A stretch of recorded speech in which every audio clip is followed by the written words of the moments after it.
Medical technology is evolving at a blistering pace, helping healthcare to become more personalized, accurate, and accessible.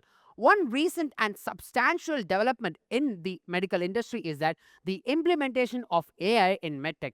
This has helped the doctors to diagnose diseases like cancers and strokes much earlier and more precisely. But this was not the case 100 to 150 years back. Back then, we did not even have the basic knowledge of medical facts, which, in case if we had known much earlier, we could have saved thousands of lives from various plagues and diseases. So, where then should the humans have turned to?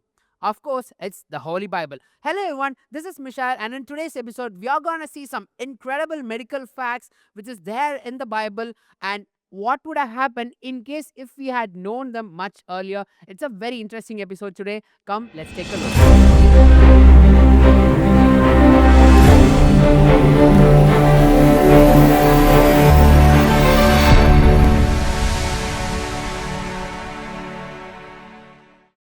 In the Bible, the book of Leviticus consists of incredible medical facts.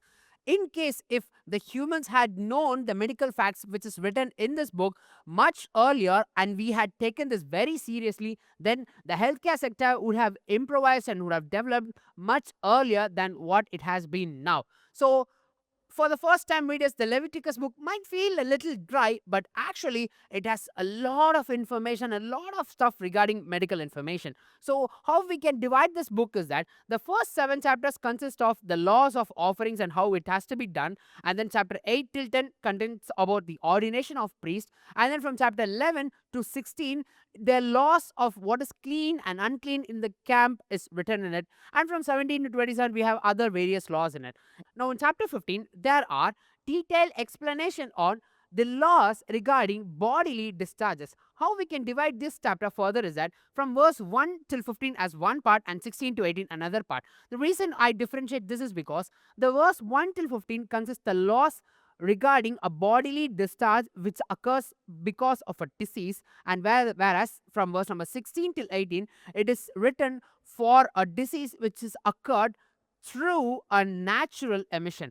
Why I would say this is a verse number 1 to 15 is through a disease is because verse number 13 is very clear. And when he who has a discharge is cleansed of his discharge, then he shall count for himself 7 days for his cleansing, wash his clothes, and bathe his body in running water, then he shall be clean.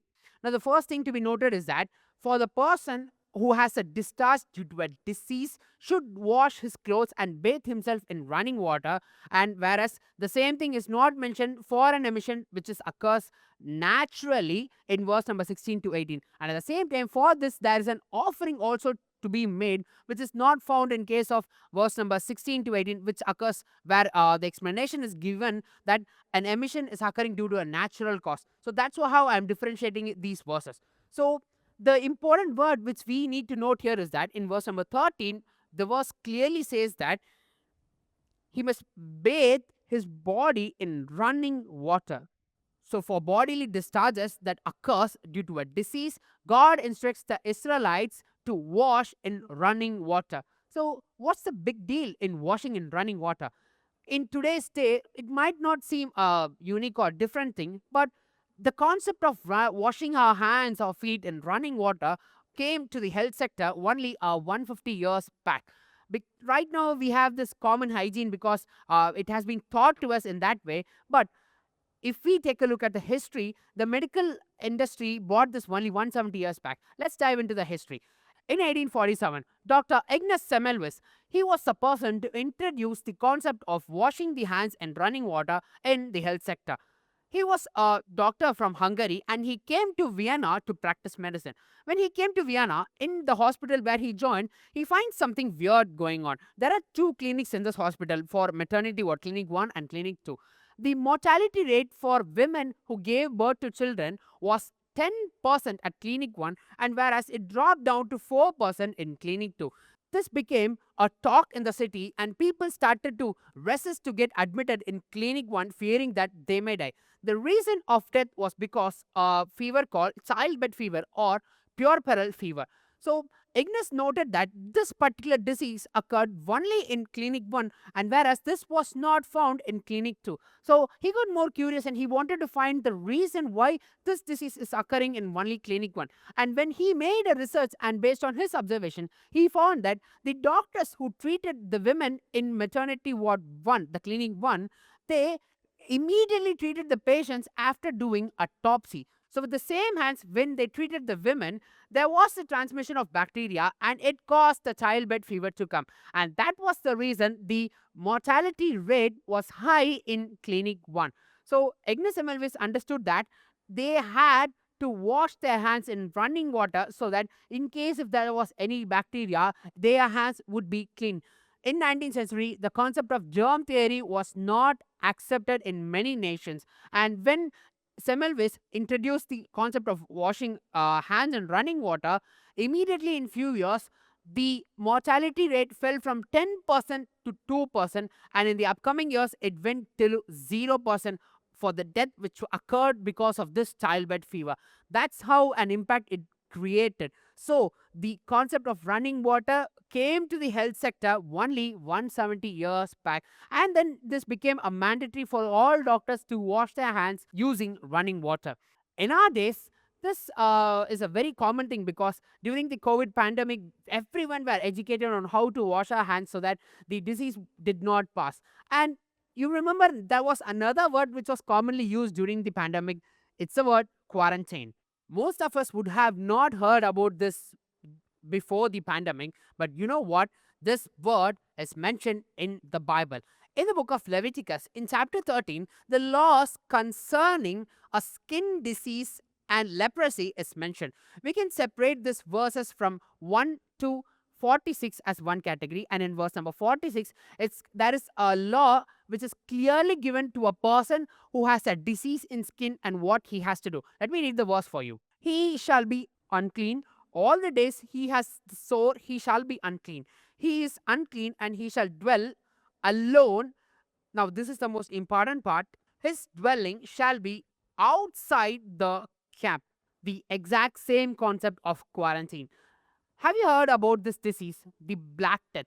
In 14th century, from the year 1346 till 1353, a pandemic named Black Death ravaged Europe. The death toll was approximately 2.5 to 5 crore at that time. Now, this is an approximate number. This may even be more higher than what is there in the records as of they have. So, people were not able to find a cure for this disease because this disease was quickly spreading on from one person to another person, and they had no cure for it. In 1377, one country introduced a practice saying that whoever comes from another country, they must be kept in isolation for 40 days, and only after that they will be permitted to enter into the city. This was the first time the word quarantine was used, and after that they saw that the spread of the disease was much more controlled. Imagine if we had turned to the Bible during that time and we had known what we had to do in case if we have a disease, we have to isolate a person who is having such a disease, then imagine how many lives people would have saved. It's a huge thing, right? And it's very incredible to think that this particular fact is written in the Bible 3,400 years back. And there was another problem in this, along with this scenario. People believe that the disease might be caused due to a fluid in the body. So, what people did was they practiced a method called bloodletting. So, if someone was sick, they would try to heal him by letting out some blood. They even tried the same method during the Black Death. But we know that that will not work.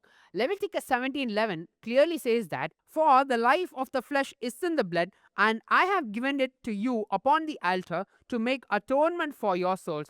For it is the blood that makes atonement for the soul." The verse is very clear. For the life of the flesh is in the blood. Spectacular information, is it not?